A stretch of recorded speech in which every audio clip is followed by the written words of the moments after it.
Welcome, everyone, to Ladder Daily Digest. We honor creators, and today we're pleased to have Cara Linde. Thanks for coming. Cara, welcome. Thank you so much. I'm happy to be here, you guys. Well, we're happy you're here. You know, Cara, I met Cara through my niece, Elizabeth, and, she said, I have a friend who has an incredible story, and you ought to talk to her. And so I did, and I found her story incredibly interesting and something that'll be of great value to everyone who listens to it, who's trotting along the same path. And as long as we're talking about this, you all know that we have incredible guests on the show. We have some high quality interviews. And if you wouldn't mind, if you're watching this, we would appreciate it if you just click that like button and share the video. And that helps all of us and keeps these incredible guests coming. Yeah. So, Cara, let's start out with what it was like growing up wherever you were, and what your experiences in, religious meetings or anything like that, what it was like. Yeah, sure. May I address one little thing Randy said real quick, though? Elizabeth is such a sweetheart, and she's been a great person in my life, and, kind of going through some stuff. I'm able to speak with her and whatnot when I'm going through stuff. But I want to recognize that my story is just my story, and other people may have a different perspective in my own family. And I don't want to discount their perspective, but this is just my perspective of everything. So anyway. Yeah, everybody has their own experience around events. They do. I know we all know that, but for some reason it just feels good to state that and make sure that if my family members were to ever to watch or hear this, I want to make sure I'm acknowledging that and being respectful, but it doesn't take away from what I had, if that makes sense. So, and the way you're saying, you're not all knowing. I am not a god or a goddess or a priest or priestess. I am nothing. Everyone's journey through the church and through their life it's like snowflakes. There's no two that are the same. Yes. And some there are those who retain a strong belief in the gospel, and we love and respect them. And I admire their tenacity. And then there are those who find a better way and look more for love and, on the outside of the gospel. And, we've got to follow our hearts. And a lot of times in my Facebook journey, especially when I wrote that I kind of came out of the church closet, and explained why I had left the LDS church. I got some people, just a few, that, kind of bucked against me and said, oh, well, you're just doing it because you want to sin, and a few of these things. And they want to argue about the truth of the gospel. And I've always done the same thing. I've learned now. I tell them that if they believe that Russell M. Nelson is a true prophet of God and that the gospel is going to help them get to the celestial kingdom, the top degree, then they are in the right place, and God bless them. However, for me, I'm no longer drinking the Kool-Aid. I don't say that, but sometimes I do if I get argumentative. No, I understand. Absolutely. So Jean, to your question, growing up for me, I grew up in a really small town in Idaho that was about 3 hours from anywhere big. So it was a pretty isolated small town. And Jean will ask you, by the way, I'm sorry. No, Jean will ask you, how far was it to the nearest Walmart? So back then, gosh, I wouldn't even know, but currently today it's 3 hours from the nearest Walmart. Okay, that gives us an idea. Yeah. Yes. Back in the 70s, I wouldn't even know how far Walmart had come out west, really. But now today, they're still about 3 hours from the nearest Walmart. So, yeah. But yeah, so the oldest of 5 kids, and I grew up on my grandfather's Angus ranch, and that was an awesome way to grow up and an awesome place to grow up. I had a great childhood in a lot of ways, and my mom was very, very busy and active in her church service and had some really prominent callings at a very young age, and that was her priority. And so I ended up doing a lot of babysitting in cars while she's in visiting teaching or visiting at the hospital or stuff like that. Or sometimes it would be, we're invited into someone's house. Usually it was sit in the car with the rest of the little kids, but sometimes we'd be invited into other people's houses, and then it was babysit these kids while, she was about her church work. So that was a big part of her life. And we all kind of got brought along.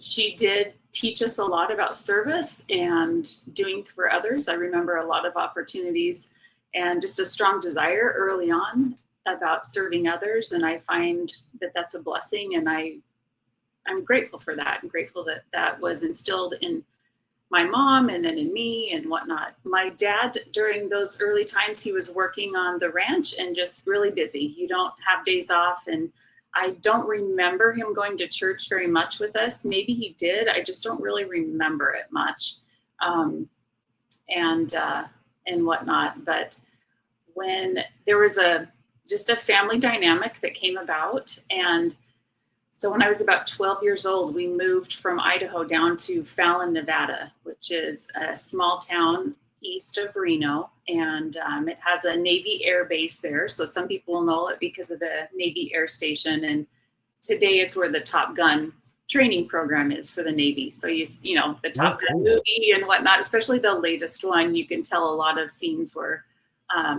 in fact, both of them from '86. I remember that's when we moved there. And it was shortly after that the movie came out, and everybody was buzzing because they had done some filming in that area, But anyway, so went to Fallon, Nevada, and that was a very, very traumatic. It's kind of the start of a lot of trauma. Is moving to Fallon, Nevada. So, what made that traumatic for you, Cara? It was really difficult for me as a 12-year-old to leave, and I was leaving my grandparents and my cousins and whatnot that I'd been very close to.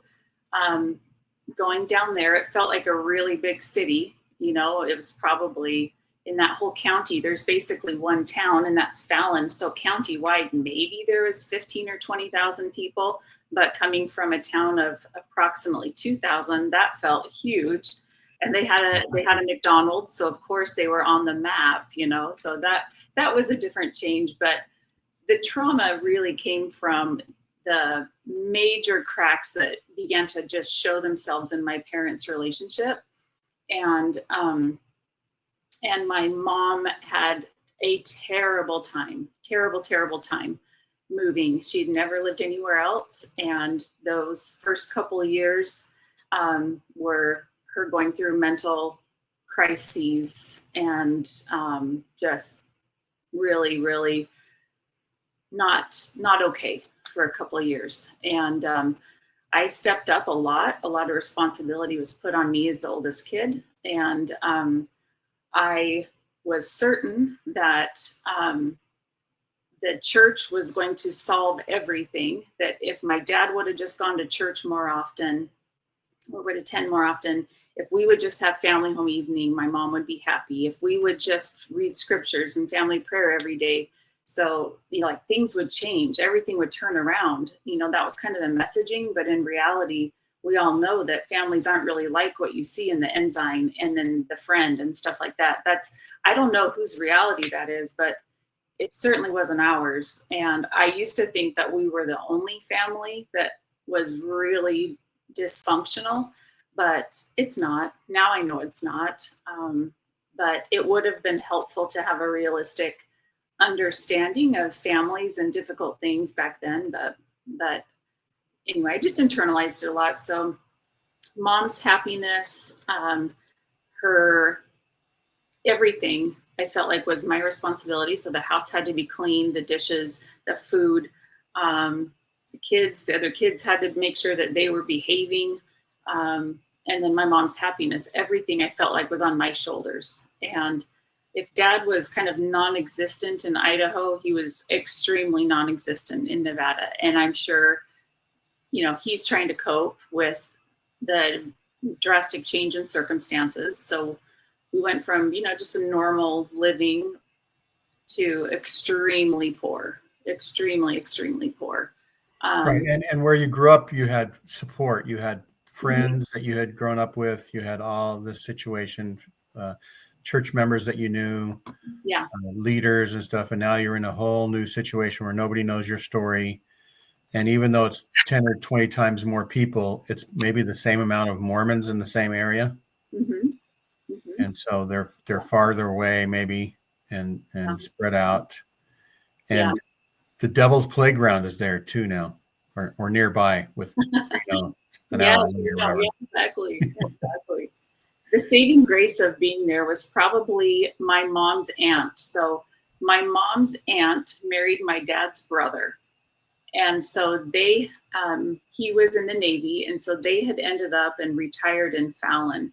And so when we moved down there, my dad had a brother and my mom had her aunt, and Aunt Garnet was the saving grace, I think, for all of us. She could be a safe place to just go, and we could kind of talk, or I don't know if my other siblings did as much as I was, a bit older, but I could go over and talk to her. If we were cooking together, she was a great cook. She still has a restaurant. She's in her 80s and still has a restaurant and cooks. So she was your aunt and great aunt. Yes, she was. Yeah, it really. Yeah, like, have you heard that song where the guy marries, I'm my own grandpa or something like that? Yeah, I am my own grandpa because of different connections. And I want to make a quick comment. Cara, you mentioned that, your family wasn't like the families you see in the Ensign and stuff. And having served in 3 bishoprics as executive secretary, you get unwantingly, but you get in on all of the family drama in the ward. And the families that appear like they're that perfect family, I guarantee you, they're not. It's all appearance, because I have yet to meet that Ensign perfect family. That it doesn't exist. No. So I just wanted to pop that in there. No, I agree. And I wish the church didn't sell it. I wish they never sold it. I wish that it would have been okay to talk about troubles or problems or even sin. But because sin was always so hierarchical, that's the right word. I don't even know if I can pronounce it, but it was in a hierarchy. Mm-hmm. Yes, thank you.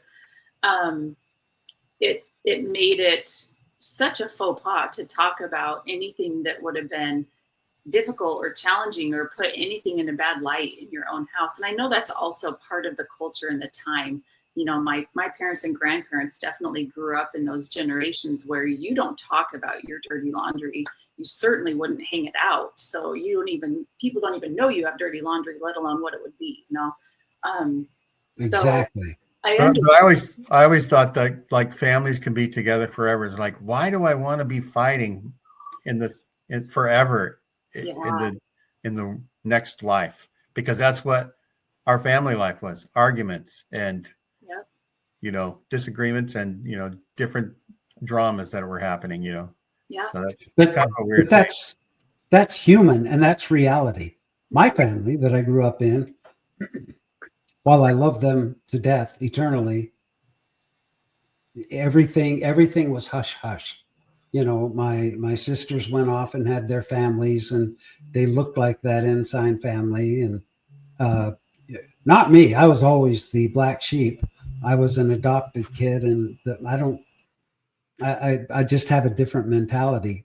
And I always wished that my sisters would talk with me like real humans, like discuss things of the world.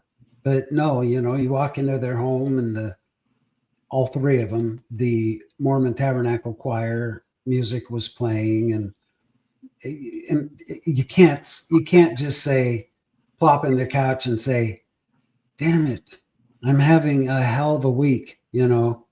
And it was always, everyone had to keep up appearances.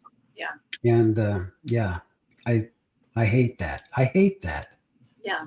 I hate it too. And I'm with Eugene. Growing up, that sounded like a horrible future, and eternity sounded awful. Like, why would I want to be with these people forever? Maybe my siblings, but my mom and dad, unfortunately, I became the confidant of a broken mom, and which never should happen to a 12 to whatever age kid, because I heard terrible things about my dad.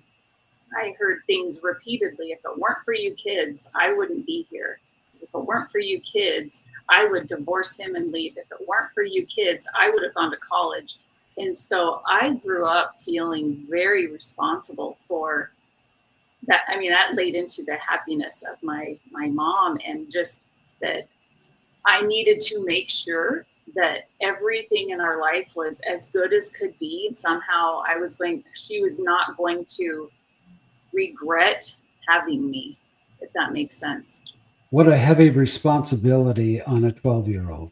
Yeah. That must have weighed a ton on your shoulders to believe that you were responsible for that. Absolutely. And I will say, I was a broken human for many years. Probably it's only been the last couple of years that I don't cry when I talk about this stuff. And I didn't understand why certain things were so emotional, and why I carried such a heavy burden, or had almost this very, very toxic self or codependency sometimes with my mom, or in that relationship, until the last few years. And it's been good to process, and it's been good to stand outside of Mormonism and also see things through that lens, and how that played as well. I'm not blaming Mormonism for everything, but that was her life. That was our life. That is where I thought everything would be fixed. Everything would be better, and that they would stop fighting, and they would stop swearing at each other, and they would stop swearing at us. And my dad would actually want to be home and spend time with us, that he actually would care. It was a terrible time. It was a terrible time, and it was very awful. And it's difficult for me today to speak not sometimes, almost all the time, with my parents, because there's been some acknowledgement about, yes, I'm sorry, that was a horrible time, I should have never done that, but I still feel like I've never been seen. I've never been able to sit and just speak what it did, and how awful that was, and how traumatic it was to have 2 solid years minimum of the worst. A mom having mental breakdowns and crying every day, and that burden from age 12 to 14, when we're carrying our own burden, or I keep saying we as if I'm still caring for and holding up all my siblings and making sure that they're safe. But I didn't realize I still do that. But that's what it was. I felt like I had to keep them safe and me safe. And it was a lot. And through all this, were you having young women's leadership and other things going on in your life? Were you, you had church responsibilities? Mm-hmm. Yeah, for sure. I went to young women's. I went to seminary. I started to have a lot of just other things to take my time and distract me. My last year of high school, for sure. So I was doing early morning school and AP classes. And so there was no time for early morning seminary unless I did early. They had an early morning seminary, which meant I'm waking up at 4 and I'm getting to seminary at 5. You know what I mean? It was just, so I tried that for a couple months, and I wasn't getting enough sleep because I also did cheerleading and French club and block club. And I mean, I don't know, I can't even list them all now, but yearbook, just all these other committees and clubs. And I did everything in my power, my years of high school, to get away from that house. I had to get out of there. It'd just been a heavy burden for too long. So it was time to get busy. I didn't care if I ride my bike. I didn't care what it was. Were you the oldest of all the kids you mentioned? Yeah. Okay. Yeah. Oldest. And so how'd you get out? Had to get out, got a job at age 15. And I remember when I interviewed, they said, you don't even have a driver's license. How are you going to get here? Because we probably lived about 3 or 4 miles out of town. I'm like, I'll ride my bike every day, and my mom and dad did help give me rides, but I also rode my bike sometimes, and anything to just get out, have my own money to spend. So I had a little bit of freedom, so to speak, or I just could break away a little bit. And do you have eye on attending BYU? I never wanted to attend BYU. I always felt a little bit different than the Mormon kids in my high school. And I always felt I just wasn't phony. And I didn't like that. And some of them were. I felt like some of them were, or their parents were. And I looked at some of them and I thought, oh, yeah, they look like that perfect, like you're saying, Randy, that perfect Mormon family in front and at church and everything. They don't have a lot of problems. I knew our family did, and I knew what was going on at our house. Did you think it'd be even more so at BYU? I just didn't want to be around people. Yeah, because I didn't want to be around people like that. I'm just like, if people are kind of phony and fake and I can't relate to them, maybe that's what it was more. I can't relate to these people. I don't want to be around them, So I had no intention of going to BYU. I had a scholarship to UNR that I didn't accept and didn't take because I wanted to get farther away from home. So then my plan was I was going to go down to Dixie College. I don't think it's called Dixie College anymore in St. George. I have an aunt I'm really close to. She's just a few years older than me. She's my mom's baby sister. So we grew up a little bit more like sisters when we lived in Idaho. And so I've always been really close with her. And I was going to go down to Dixie, and she had an apartment down there, and I was going to live with her and go to college and just get away. So Utah Tech University is what it's called now. Is that what it is? Oh, okay. Yeah. Okay. Yeah. They're like the Thunderbirds or something. Okay. Yeah. So did you make it? Were you able to get there? I did not make it. So it was probably the spring of 1992. I was graduating high school in 1992. And my parents had a friend in the ward. Our family was friends with them. I don't want, I still adore and love this family, but he knew my grandfather that had the Angus ranch, and my grandfather, even though he was not an active Mormon at all and didn't have anything to do with the church for many, many years, he had given a lot of cattle or semen or, other products, cattle products to BYU to help build their beef herd. And so Richard had reached out to my parents and said, hey, if we could probably get her a scholarship because of what Grandpa has done. And my mom was like, yeah, do it. So Richard contacted me and asked me, and we were so poor, I was going to be paying for college on my own, every single penny. And so I said, yeah, if you can get me a scholarship, I guess I would consider going there. And he did. He got me a scholarship there, and he pulled some strings. And so then that's why I ended up going to BYU in Provo, is because it saved money. And I told BYU that it was through the animal science department. And I told them I would love to come there if you can give me a job and a scholarship, because I have to pay for the rest. My parents can't give me anything. And so that's what happened, is they gave me a job. I worked in the meat lab, they call it, which is just a very fancy giant butcher shop. So we butchered animals and cut and packaged and frozen and all that good stuff. Wow, that's good for you. What a great accomplishment to get that. And then you did a little negotiation and said, "Hey, yeah, I want to accept it, but I also need to pay for it." That's very admirable. I thought you were going to say, and also keep the Mormon kids away from me.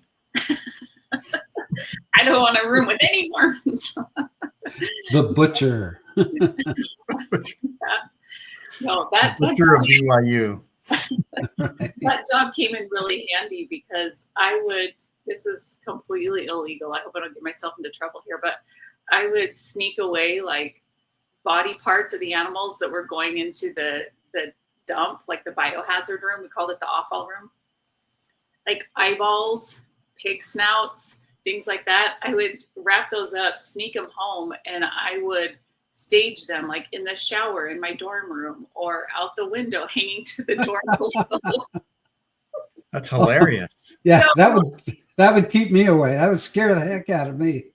So I would every now and again, I just wait until I heard someone screaming in the bathroom. I put an eyeball one time right on a toilet paper dispenser. So here they were in this stall, and you just hear this girl screaming, and they all knew. Unfortunately, I had the reputation, so they knew it was me.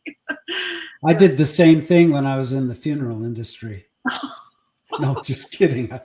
I was in the funeral industry, but I didn't take any body parts. Oh my gosh, that would be hilarious and so wrong. Yeah, that would be awful. Yes, yes, a little bit. Yeah, yeah, for sure. And so, did you stay at BYU all 4 years, or? I stayed there for 2 years, 2 years in the summer, and I had met my husband. He served his mission actually in Nevada. So between my freshman and sophomore year at BYU, I went home, and there were 2 stakes in Fallon. And so my parents lived in one stake, and a friend of ours, a friend of the family, her husband had tragically passed away, and she needed help with her kids. So I said, sure, I'll help with your little kiddos. And they were young, and I lived at her house and helped with her little kiddos while she had to then, provide for her family and stuff. So that summer I met my husband, because he was a missionary and he would go to my parents' house. I think all the missionaries would go to my parents' house to get water, because they get these 5-gallon, jugs of water. I don't know what you know about Northern Nevada water, but it's terrible, sulfur and all kinds of minerals in it. So if you find someone with a good well, you're borrowing or taking water from people. And that was what the missionaries did. Yeah. So I don't know that our water was really that good, or if it was just because my mom and dad had 3 daughters. And if those missionaries were coming over because of the 3 daughters, But that's how I met my husband. And then I went back to BYU, and my mom told myself and my sister, Mikkel, just younger than me, hey, there's this missionary. He's really nice. You guys have met him. His mom and dad never write him letters. And would you guys want to write him a letter? And so Mikkel and I each wrote a letter, and he kept writing, or he wrote back to both of us. And then she was at UNR at college. And I'm the one that kept writing him. So yeah, we just wrote letters for the rest of his mission, and then decided afterwards, like, oh, we kind of like each other. So that's how we ended up together. So you got your MRS degree? No, I did not. Yes, I did. Yes, I did. So. And then where'd you move to as a newlywed? We moved up to Bellingham, Ferndale, Washington area. So that's where he's from. And we moved up there and lived up there for some time. We then moved, had a, just different opportunity come about to move down to St. George. And we thought that would be a good financial move for us. And it wasn't great. It was a challenge. It wasn't as good as we hoped it would be. But in that short period of time that it was a little less than a year that we were in St. George, my husband was called into a bishopric. He was 23 years old, and he got called into a bishopric. And we had, I had an aunt that lived down there, and now she was married, and, I'm married now. So I finally did get to live in the same town as my aunt, but we called parents to let them know that morning. He got that call, and I was doing a paper route actually, and someone called from the state presidency, wanted to meet with us, and we thought it was to renew temple recommend interviews because we were in the process of that. And my husband said, no, my wife's out on a paper route. There's no way we can meet with the state president today. You know, we'll do it another day. And he said, no, we don't understand. You need to be here at this time. And my husband was so annoyed. And he just said, well, we're not coming in church clothes. We're just, because my wife's going to be in regular clothes. She does this early morning paper route. And I'm home with the baby. And we're not coming in church clothes. And they were like, okay, fine. So we just showed up, and he got a calling to be in a bishopric, and it was just a regular family ward bishopric. And we went from nobody talked to us in that ward. It was huge, and we were nobody's, you know, young family with one kid, to we probably had 5 messages on our answering machine by the time we got home from church that day after he was put in. And all of a sudden it was, oh, it's so lovely to, you know, we want to meet you and have you over for dinner. And suddenly we had all these friends and all this notoriety. Brown nosers or what? Yeah, I think so. It's just how it goes in the church. You know, you see people that are, oh, I never noticed that person before. They weren't worth my time because they were a nobody, and now they look like they're a somebody. So it's suddenly they're important, right? Yeah, and right. It's sad, but that's exactly how we felt. We just felt like, well, this is interesting, you know. And part of the prosperity gospel, which I didn't really understand at first when I was young, but it is like it's who you know, not what you know, kind of a thing. And so, and there are people with aspirations. I just thought God called the people that he wanted, and didn't think that aspiring to anything and putting yourself in the right place was how God worked necessarily, right? And I hear all kinds of people doing that and caring about whether a missionary got to be AP, you know, at some point during their mission, and status and stuff like that. All those important things just seemed ridiculous to me. It's like we should just live our lives and be good, and God will call the good people, and the good people will rise to the top, not the brown nosers. Yeah, no. When did you figure out that wasn't true? Last week. It's an incredible feeling. You know, I have to jump off topic for just 1 second. Gene, you could not have worn a shirt that matches the painting behind you. You could not have worn a more appropriate shirt. It looks like the painting just continues on. Good job. That's right. I didn't even realize it as well. It's a great shirt. Yeah. That's pretty crazy. I thought maybe Michelle painted your shirt to match the painting. This is actually my brother's painting. My oldest brother was always a really good artist, but in my family growing up, sports was more important than art and self-expression and things like that. And so you know, being macho, being an artist wasn't macho for my dad, right? I just wanted the listeners to be able to enjoy that as we listen to Cara, because we're going to talk a little bit about Cara's hobby of painting in a while, but continue on. I'm sorry to interrupt. Oh, you're great. I'm not even sure where we're at, so you guys keep me on So track. yeah, so here's what's happening. You are a young mother. You're in a new situation. You're in southern Utah.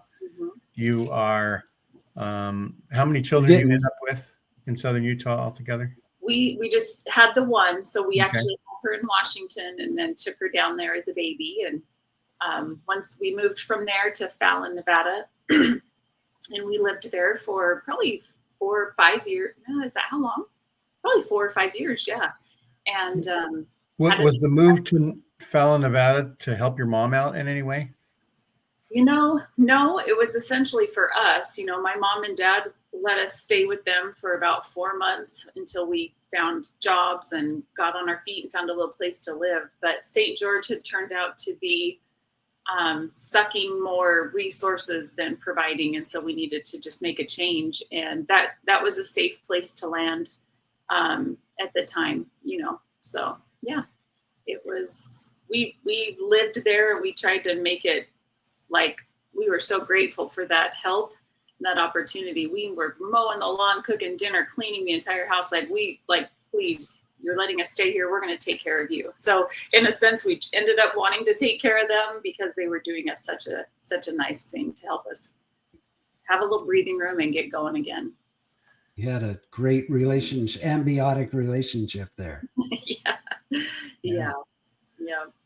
And did you ever think about, so part of the things about education for women in the Mormon church is it's a backup plan. When Randy and I were kids, it was like, don't go to school, just get married. Mm-hmm. And then it started to become like education was a backup plan in the 80s and 90s. And because professional women in the Mormon church is anathema, right? And so your duties to your family first. Did you have any thoughts of a backup plan or anything like that as you were growing up? I did. I had a lot of conflict because I wanted to have something more than a backup plan. I wanted an education. I wanted to basically be able to provide in some respect. I wanted to be independent. But there was so much conflict because I knew that wasn't the Mormon plan. That wasn't, God's plan for me or for all of us or whatever. So did you consider yourself like a gentle feminist at all? Gentle Mormon feminist? I would have never thought of myself as a feminist because in my house, feminist was a bad word. It was a very bad word, a very conservative household. So that the definition of feminism I would have had at that time would have been a crazy bra burning person who just wants to abort babies, who just doesn't want a man in their life at all, who has no respect for men. It was an image that I don't find to be the definition actually, obviously today. So I would call myself a feminist for sure today, but back then I would have not associated that. I just wanted something more, but there was a lot of conflict. How do you do that? God's not going to be okay with that. Certainly, probably a husband isn't going to be okay with that. Like how many in the early 90s, how many Mormon men, would have been okay with, yeah, my wife wants to be a career person. And little did I know I was marrying into a family where my mother-in-law was anti-career woman. She was one of those women in the 70s that was, when it was the equal rights for women and the church had sent like congregations, basically, not really, but just groups of women to protest and all this stuff down in Salt Lake City and make a stand that women don't need this equal rights stuff. That was my mother-in-law. She was writing articles in the Bellingham Herald, talking against feminism, against women, and how the Eagles Forum. Yes. Eagles Forum was a huge movement then. Yes. And these women, were completely anti-feminist. And I know that my first wife's mother was so caught up into it that it started tearing their family apart. And Phyllis Schlafly was in charge of that, I think, the Eagles Forum. Yeah, right. And who, Gene, was the general authority's wife who spoke to the women about this very subject that, they need to be home rather than have a career, yet she was an attorney. Right. Yeah, I don't remember her name, but yeah, that's a recent phenomenon still. Where she's as I say, not as I do. Big time attorney. Yeah, I think that was Camille Johnson fairly recently, wasn't it? Is that isn't that how hypocritical can the church be? Yeah. Well, that's one thing I started to notice though, you guys, is around that time, we're in Fallon. I went back to school. I'm taking night classes and I got a part-time job working as a tutor in their tutor center there at the community college.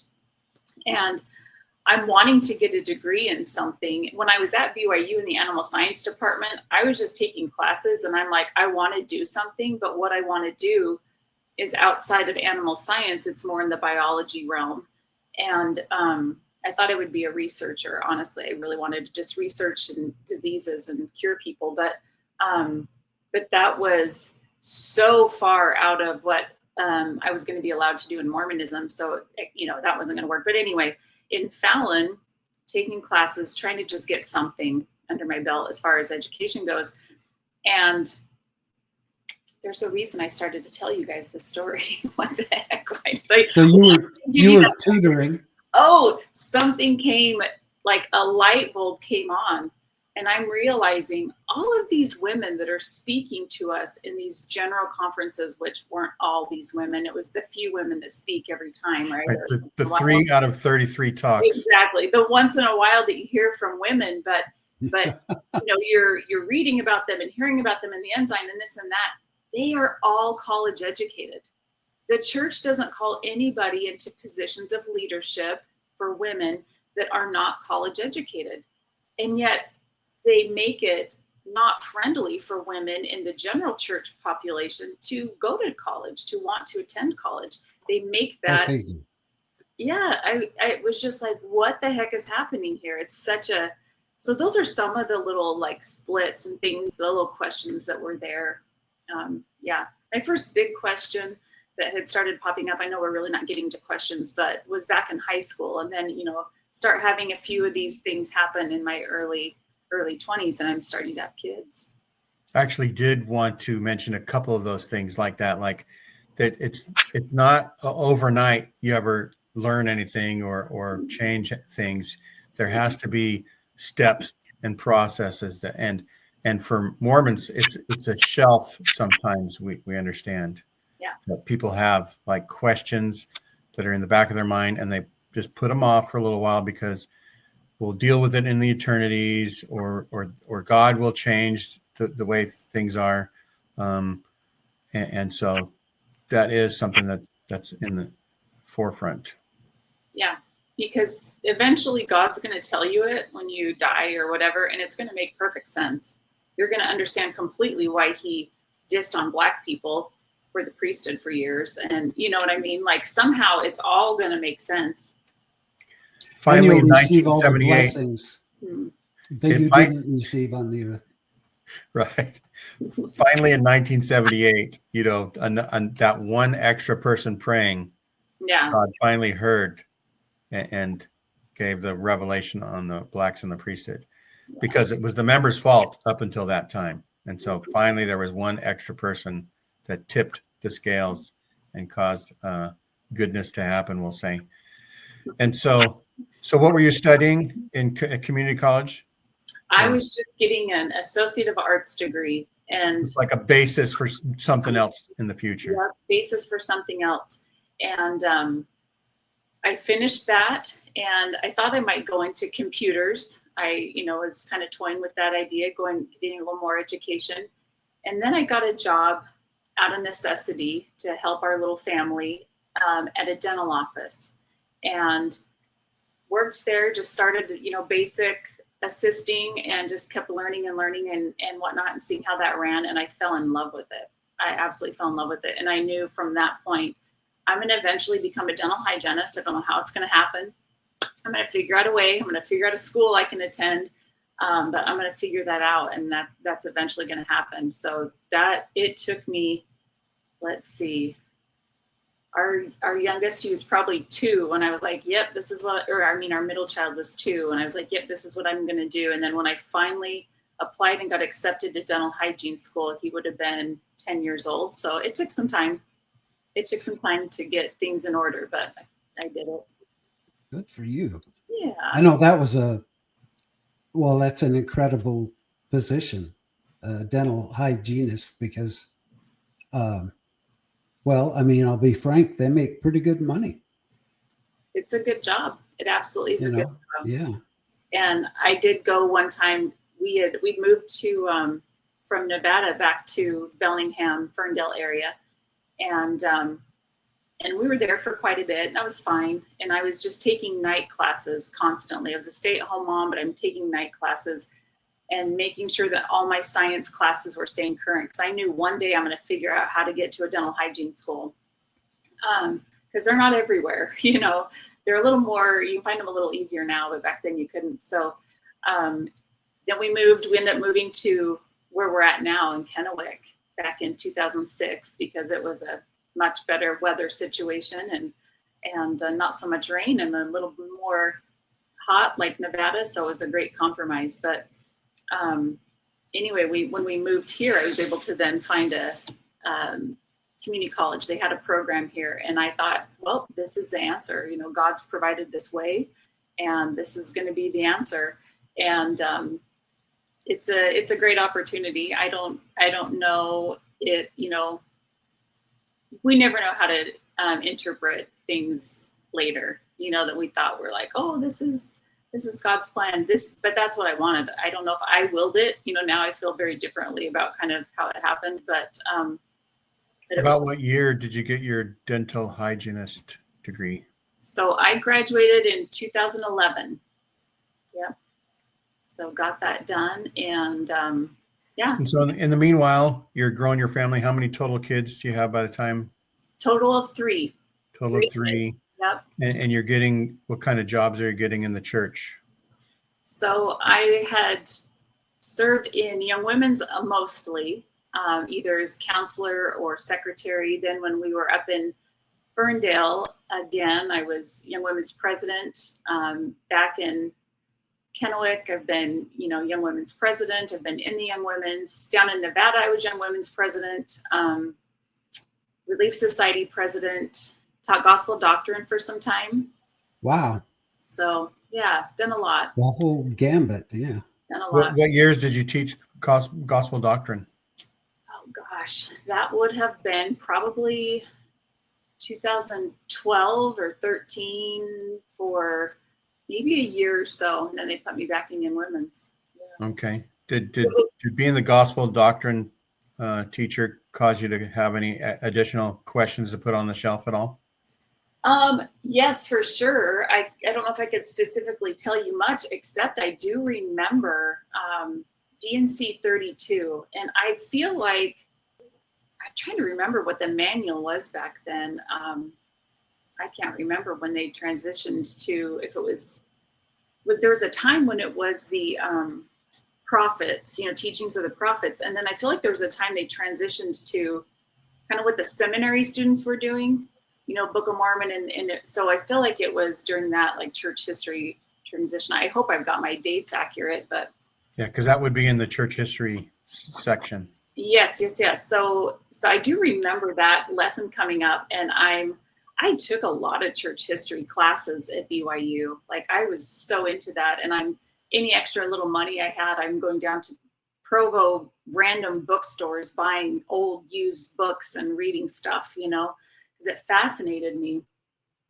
All the extra firesides I could go to at BYU, all that kind of stuff. So anyway, we're teaching D&C, and I'm remembering like, oh yeah, I was really into this and I had taken all these classes and whatnot. And the lesson only wanted us to go to a certain point.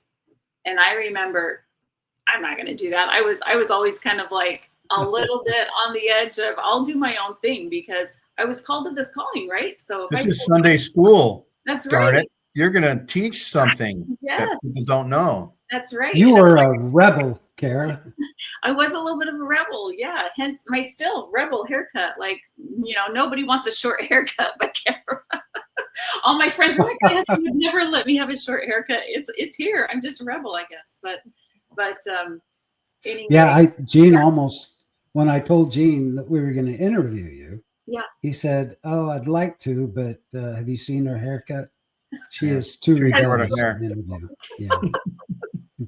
Short hair, yeah. It's a little too short on the sides. And Randy's just joking. I dig that hairstyle. And it's beautiful on you. Oh. I'm just teasing Gene, but it looks great. It matches you. Oh, well, thank you. I like my hair shorter better because I just don't do well with long.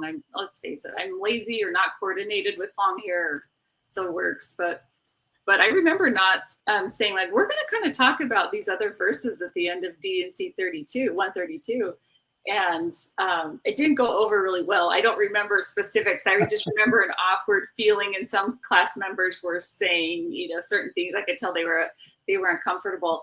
And it was probably a month later, they released me from that calling and called me back into young women's. So I was like, oh, too dangerous. I did something. I didn't know what, but now looking back, I know what I did. I didn't think it was dangerous to talk about actual scriptures in the Mormon. That's right. What could go wrong?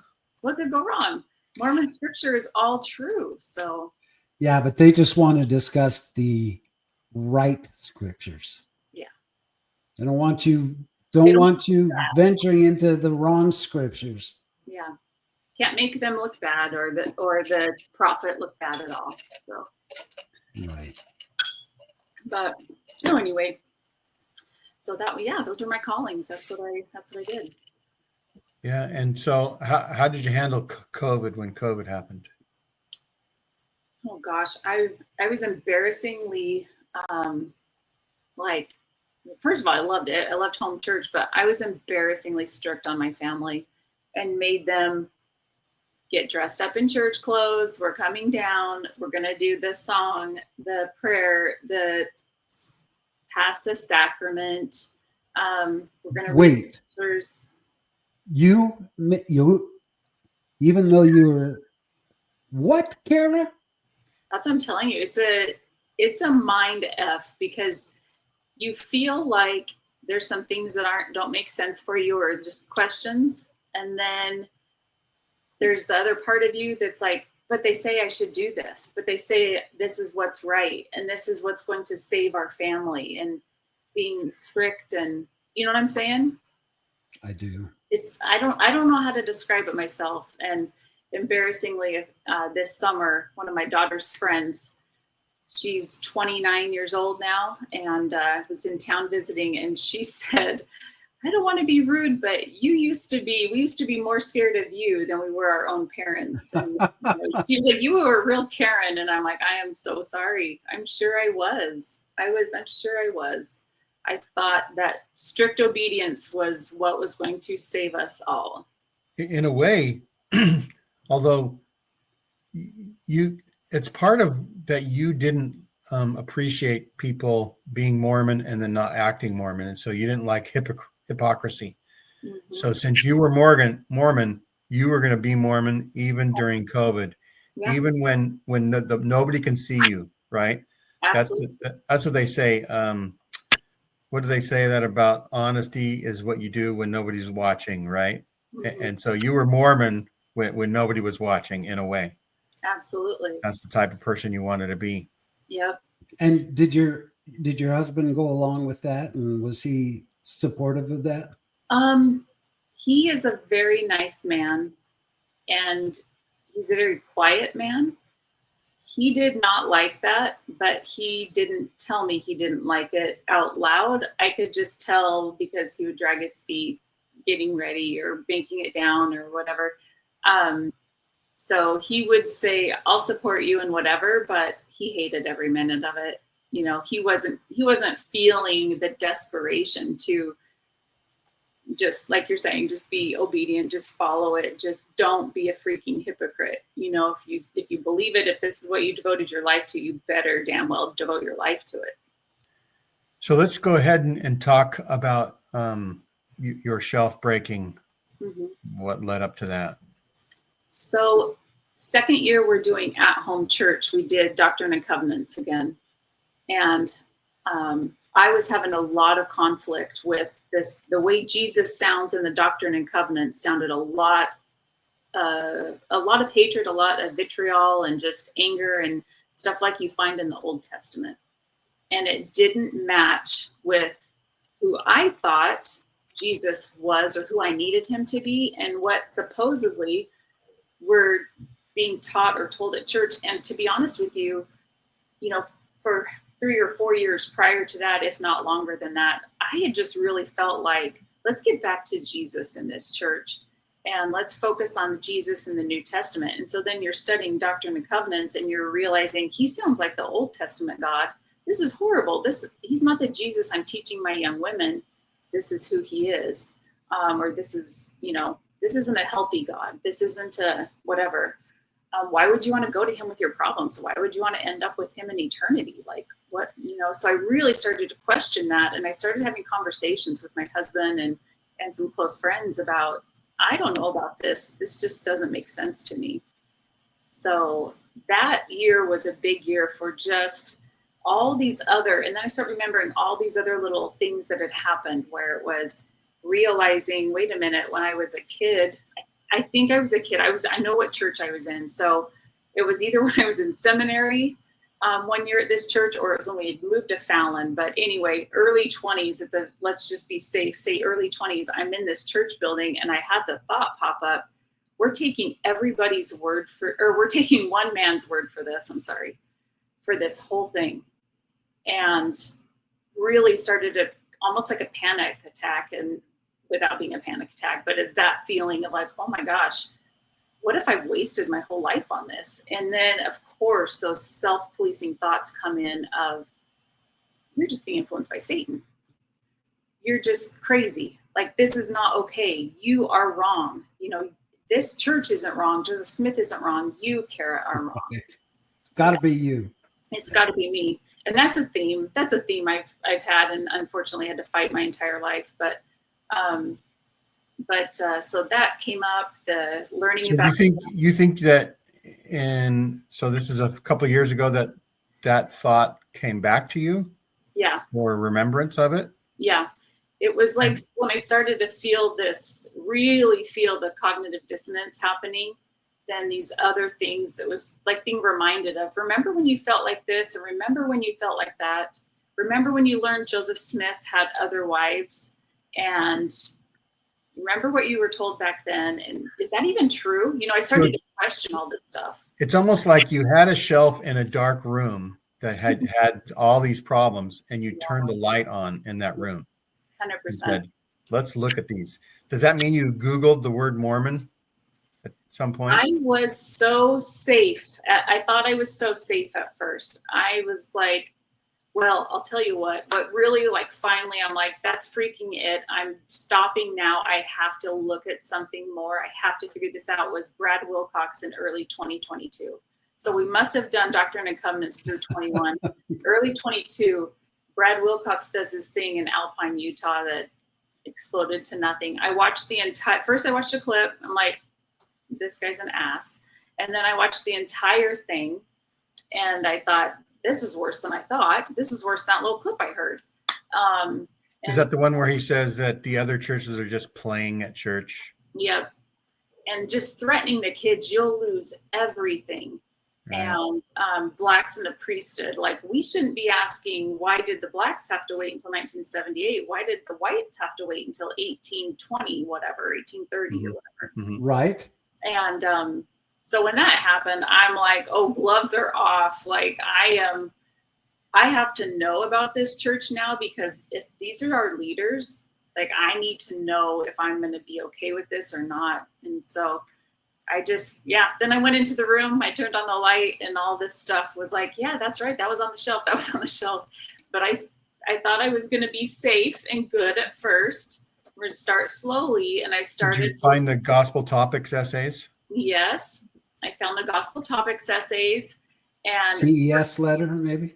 So I didn't go right to that at first. I went to Gospel Topics essays, and I went to the Joseph Smith papers, because they list some of those Joseph Smith papers as references in the Gospel Topics essays here and there. And I'd heard about the Joseph Smith papers, and so I thought, let's just read in peace. Oh, I spent hours reading through those papers. And you're reading about minutes and meetings, and it's like, oh, this is interesting. These minutes from this meeting where Oliver Cowdery gets kicked out, basically, of the leadership of the church and excommunicated because he made a statement about marriage being between a man and a woman while Joseph was out of town. And like, well, that's interesting. All these little things you start connecting. And then it was, oh, I heard someone somewhere, CES letter. I had listened to a couple of Mormon Stories podcasts, but I'd only allowed myself to listen for like 20 minutes. I got to be careful here. And so it's weird that I wanted to know, but then I kind of didn't. Like, I kind of needed to be slow about it. But it took. When I heard that, when I started listening to the podcasts, I got that feeling, the same feeling I get when someone I'm close to or that I knew well passed away. It's like you can hardly believe it. Yeah. And I'm watching all of this experience, the 45 years I was in the church, just start hemorrhaging out of me. And it's like, You have got to be kidding. You know, like I kind of thought, your church membership is passing away. yeah. It's like, pardon my French, but holy shit, Yeah. it's not true. And you know, I started listening to John Dehlin and reading the CES letter, and it's just unlike you were taking it a bite at a time. I was at a buffet and I just sucked in as many of these podcasts as I could to see, could this really be the case? That this is a joke? Right. And in my I think opinion, that it's a big joke. a lot of the information you get becomes less convincing, but more affirming, right? You're already having questions. You already have stuff on the shelf. Yeah. And when you read the gospel topics essays, admit to the fact that the Book of Abraham doesn't resemble what Joseph Smith claimed it was. When they admit that Joseph Smith married sister wives and mother-daughter pairs, right? And told Emma that she'd be basically executed if she didn't go along with it. Yeah. Yes, and they have us avoid that scripture in when we're learning about section 132, church history. Mm-hmm. Yeah. And so anyhow, those things start to become more affirming than convincing of some additional belief. Yeah, for sure. I took it slow for a couple weeks, and then you read and see enough that then I wanted the fire hose, you know, and then it became the next 2 weeks were just an obsession. And every moment I wasn't working, I was up, and I was up late, and I was reading, I was delving in, I was cross-referencing, I was watching and listening to the whole episode of Mormon Stories. The whole episodes. And I went to their website, and they had kind of a recommended list, and it was Tom Phillips, and it was Hans Madsen, and it was Leah and Cody. Cody Young. Yes, Young. So those I just listened. I think Leah and Cody were the first one. And then I listened to all the others all the way through, and was just like, I have to, I can't do this. This is. And you know what's weird? And know how I was feeling like them, you know, or that way. What's weird, Cara, if you think about it, is that there are probably people watching this that are going through the same phase, listening to your story and listening to our stories. Now we're the ones being listened to rather than the ones soaking it up. Yeah. I just wanted to throw that morsel out there. And I think creating history. Yeah, I think it's important to remember that because, you know, I'll speak for myself. You know, I downplay my experience, but I will tell you, I never would have thought I would leave Mormonism. Never. I thought, first of all, I thought any failure within the Mormon context in my family or my marriage or with my kids or anything like that was my fault because we weren't Mormon enough. And, you know, husband was dragging his feet, and I was the only one attending the temple every week. Not, you know, he wasn't willing to come. And, you know, I had this whole narrative, and I never would have thought in a million years that I would be in the place I am today.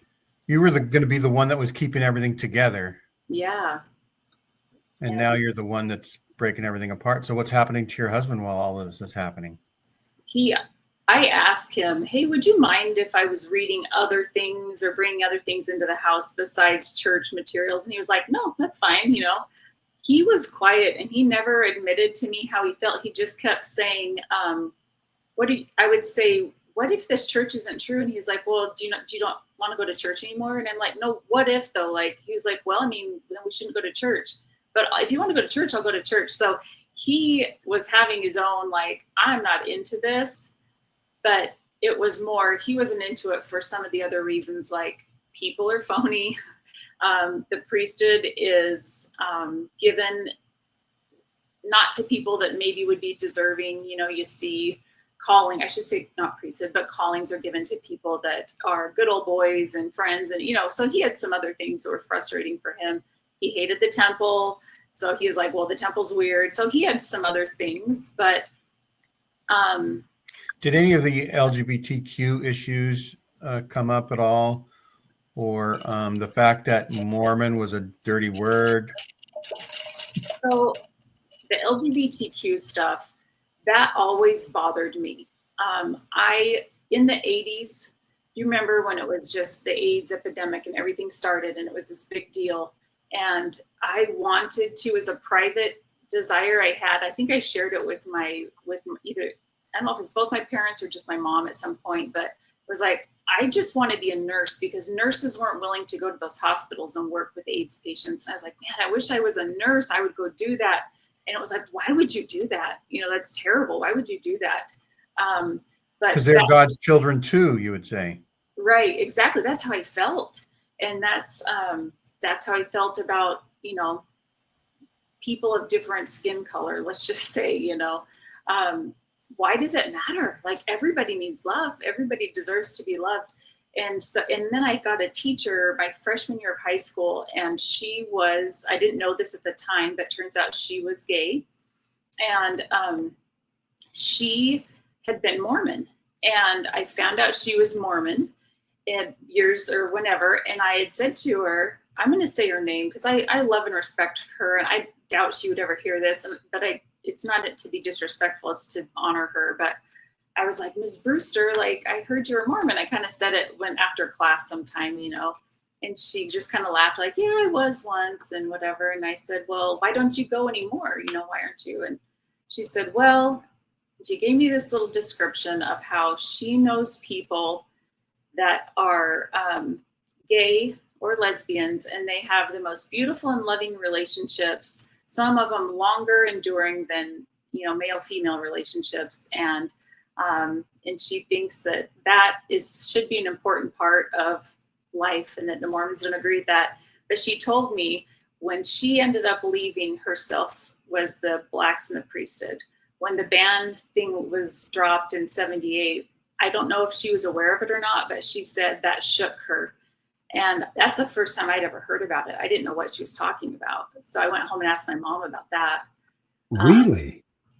Yeah. And so I was a freshman in high school and I learned about that, which would have been like 1988 or so. And so, yeah, that's when the answer I got was, well, white people just weren't quite ready and the white people wouldn't have accepted them. And then it was some of the answers I got from other people would have been things like, they weren't valiant in the pre-existence and this and that. It never made sense. It never was a good answer. None of those answers were good for me, but it bothered me. That was the first time I admitted to myself that the leaders of the church got it wrong. It was just prejudice. And it wasn't just Brigham Young's prejudice, but it was the prejudice of the following 10 presidents of the church. And either their prejudice or weakness, that they couldn't do the right thing. They couldn't ask and see the obvious discrepancy. Yeah, absolutely. Well, it's that was a huge thing for me. The year that the black people were given the priesthood was the year I left on my mission. And let me tell you, I went to Spain and that was the first thing they always asked about. Why? And I hate myself for giving them the story that I've been told, by the church. This is what we say, that they were, it's a mark so that they're unappealing to the white and delightsome people. But that's what the book of Mormon says. It does say that. Yeah. And I just hate that I told people that, because it sounds so ridiculous coming out of my mouth now. Mm-hmm. Yeah. So you've decided that the truth claims of the church aren't what they said to you all the time. Yeah. Growing up. And what do you do? I was just, that was it. I was done. I felt so deceived and so mad that I'd been deceived, and I'd given all this time and life and took all these classes at BYU and all the wasted everything. And I told my husband, like, I found some stuff out and I don't want to go to church anymore. I just can't. Do you want to know what I know? And he said, no, not really. And that bothered me, but it was only that for a week or two. And I kept listening to things and reading more. And I would, every couple of days, like, can I just share this one thing with you? And I would share a little bit. And then, so would you stay home from church and he would take the kids? Yeah, For a couple weeks? We only had one child. Our youngest was a senior in high school, and he was the president of the priest quorum, or what, the bishop's assistant, whatever they called it. But and he was really, his main group of friends were just his priest quorum kids, and that was his core. And so we didn't want to disrupt him. We told all of our kids. Our older two kids had stepped away and left the church years previous. And so we told our youngest, we don't really believe this. We don't think it's right. We found some things out, and mom's not going to go to church anymore. Dad was like, I don't want to go to church, but if you want to go, we support you. We raised you in this. So if you want to go, like, we'll support you. And I went 1 week with our son and my husband, and I couldn't. It was so painful. Torture. I told them, I said, I'm sorry, guys, I cannot go anymore. But, if you want to go, buddy, Dad will go with you.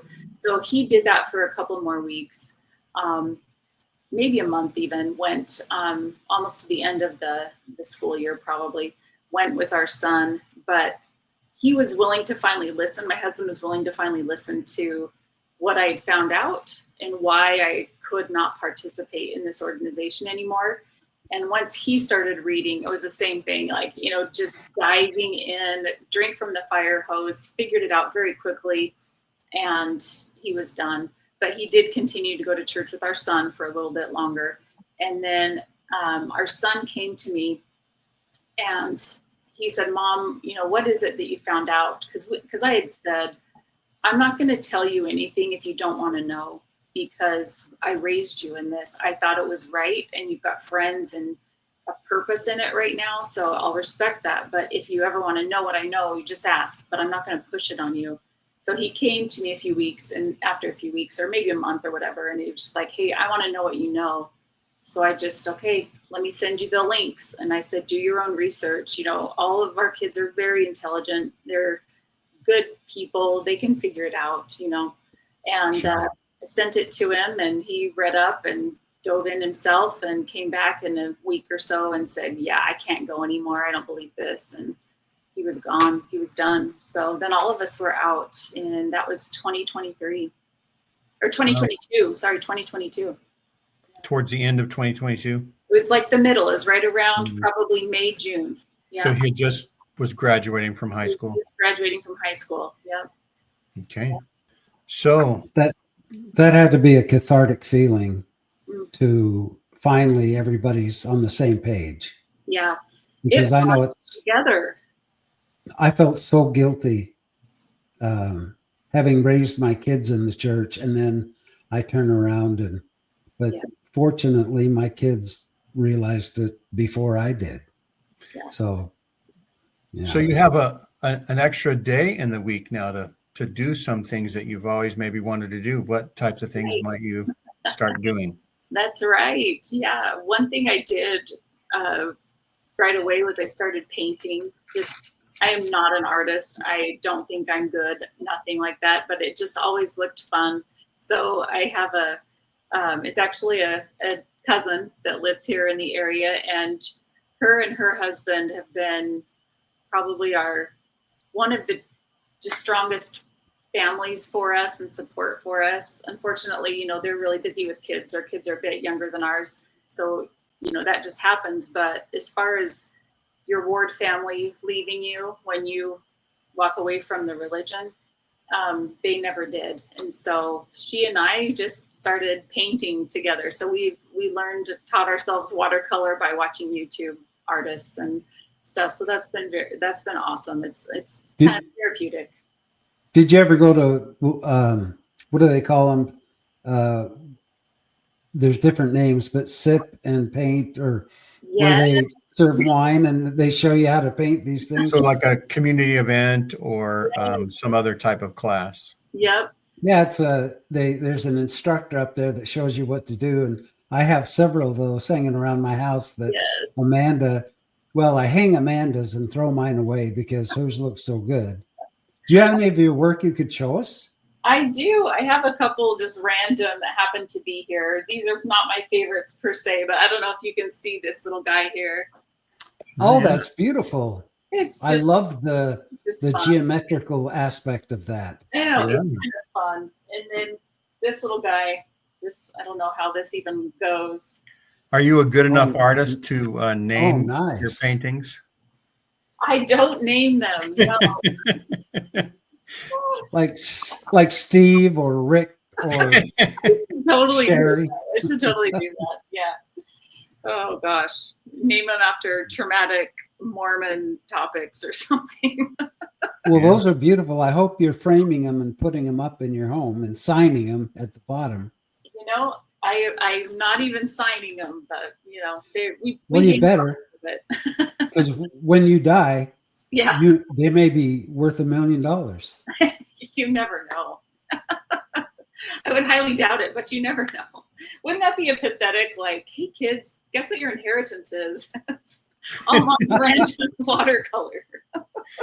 Yeah, that's so funny. What are you up to? What are you up to now, Cara? What do you do? So yeah, I worked as a dental hygienist for a long time and kind of retired from full-time hygiene last fall. And so what I've been doing this year is still working a little bit as a hygienist. I just do some fill-in work and work for a select office here and there. But I've also found a great organization that I do volunteer work for. So I'll do volunteer dental hygiene, and it's called Caring Hands Worldwide. So do they do like pop-up clinics or something? They kind of, yeah. So what they primarily were a worldwide organization and doing dental work. Sounds like a couple of brothers started it. I came into the game obviously this year, so I haven't been with them from the start, but a couple of brothers started it some years ago and sold their dental practices and put this organization or this nonprofit together. And then COVID hit and required them to look for some more local ways to serve people. So started in Oregon, and they did some kind of pop-up clinics in Oregon, and they've done some in Washington now. Unfortunately, it sounds like this next year they're going to have to get back to more international service, which is great for those, you know, in the international community that need help. But our local clinics will unfortunately be underserved, or those won't be happening as frequently. So I'm in the process of trying to figure out how I can step in and fill that niche if I can, you know, help organize something, even if it's just once a year in our area or other areas. So, you know, I've traveled to Moses Lake and to Brewster, Washington. They're kind of away from me. And then it sounds like there's one coming up in Eugene, Oregon. I'm going to try to hit in the next month or so. It's early November. Is Brewster, Washington named after your favorite Teacher friend, your teacher? No, I don't think she would like it there, but it's a very small town, and I think she liked a little more going on. But no, yeah. So that, and well, that's then very admirable. A guild too. I've joined, or I'm joining, in the process of joining the Seattle Children's Hospital Guild and helping them fundraise for their clinic. They have a clinic here in town, and one of our kids was serviced by Seattle Children's Hospital some years ago, and that was a huge blessing in our lives at that time. So I've got time now, I may as well. So I'm joining and doing all kinds of volunteer stuff. So you're giving back. I'm trying.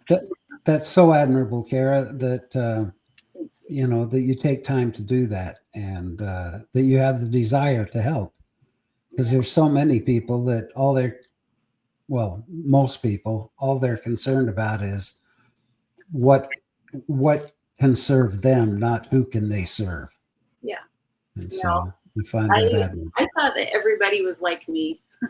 I thought everybody just wanted to love people and didn't care about boundaries, orders. I'm sorry, boundaries too. We don't learn boundaries in a moment, but borders and immigration status and skin color and sexual orientation. And I kind of thought that more people didn't care and that they just wanted to love.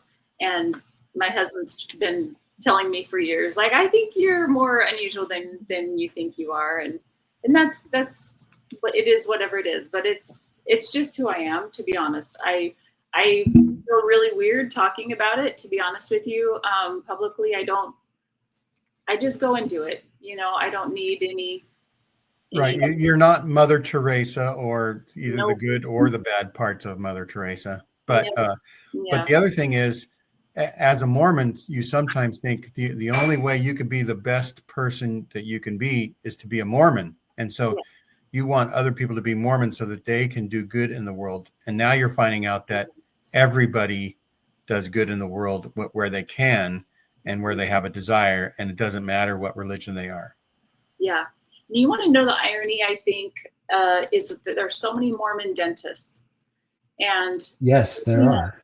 And providing what I've seen being provided. I don't follow the faith that, this organization has put together or their background or whatever. I'm not a part of that, but I can still give my time and my talents, and they don't ask me if I'm religious or not, or what I believe. They're just like, thank you so much for coming and helping us. But my point is, there are so many Mormon dentists. There are so many that could give. The Mormon church, if they wanted to, could open up churches, which is where most of these things happen. Our churches have opened their doors. They've had people from the congregation say, hey, we'll feed you lunch if you come and you can do your little thing here in our gymnasium area. It's other churches are willing to do this. And these are poor churches like Brewster, Washington, tiny town, maybe 1,800 people.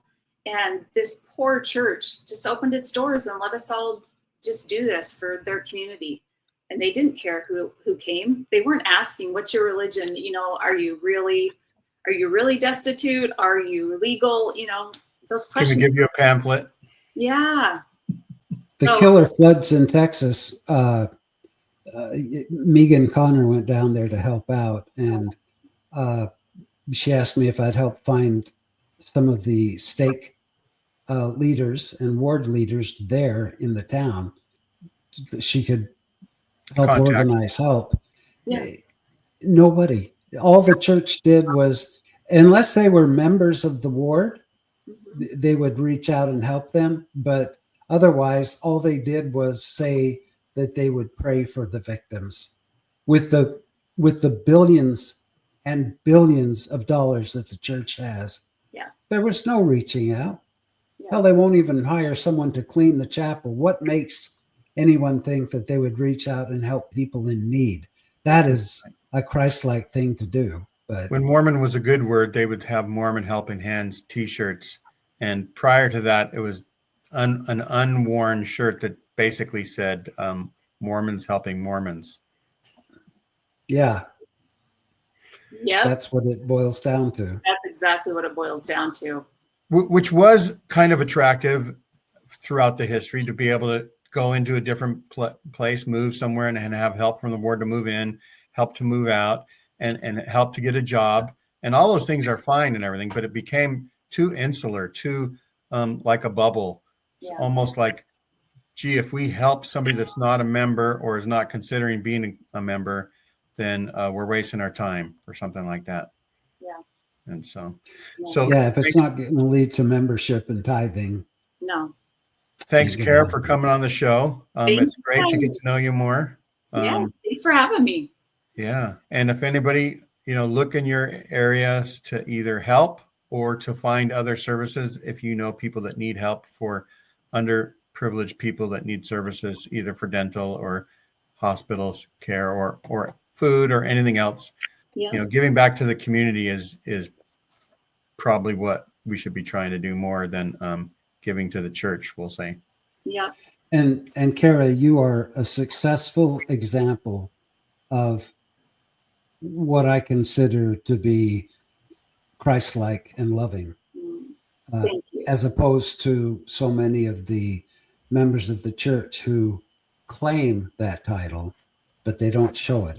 There's no works for it. And by the way, like I said before, most of the members of the church I love. I admire them.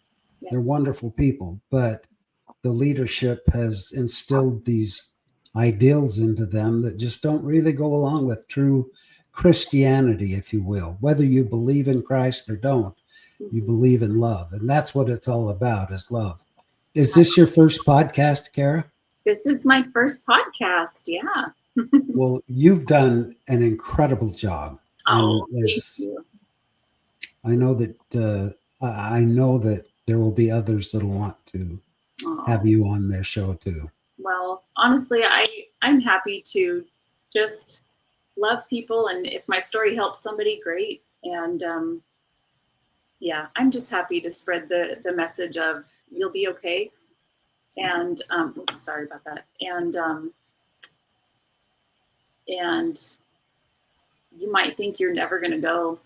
You might have someone in your family you think they're never going to go, but I don't know, just love them. That's all we can do. And never say never, right? Never say never. Hopefully they'll see. And if they don't, that's okay too. You know, if it's a benefit, that's okay too. And I'm going to hold off on my Christ-like praise for you until I hear that you apologize to your family for making them wear white shirts during COVID. I will tell you. Oh man, when we stepped away, my husband, we had a little family council. There was so much apologizing going on. Our older kids were like, yeah, we lived through a lot. You guys were horrible. And we have yes. Okay. We needed to do that, Gene. We did that, and we continue to do that. And it's kind of a sad joke about how silly it all was. Do you accept her repentance, Gene? I do, and I'll say that the church could learn something from her experience. There's plenty of apologizing that leaders of the church can do, even if they don't think that God wants them to apologize. Apologize and then ask God for forgiveness for apologizing later. So we'll take the N off of Karen and just call you Cara. There you go. Phew. Yes, thank That's you. right. Nobody wants to be a Karen, sadly, anymore. I don't know. That's right. All right. Thanks, everybody, for watching. Share, like, and subscribe. And everybody have a great rest of 2025. Awesome. Bye-bye. Bye. Thank you. Bye.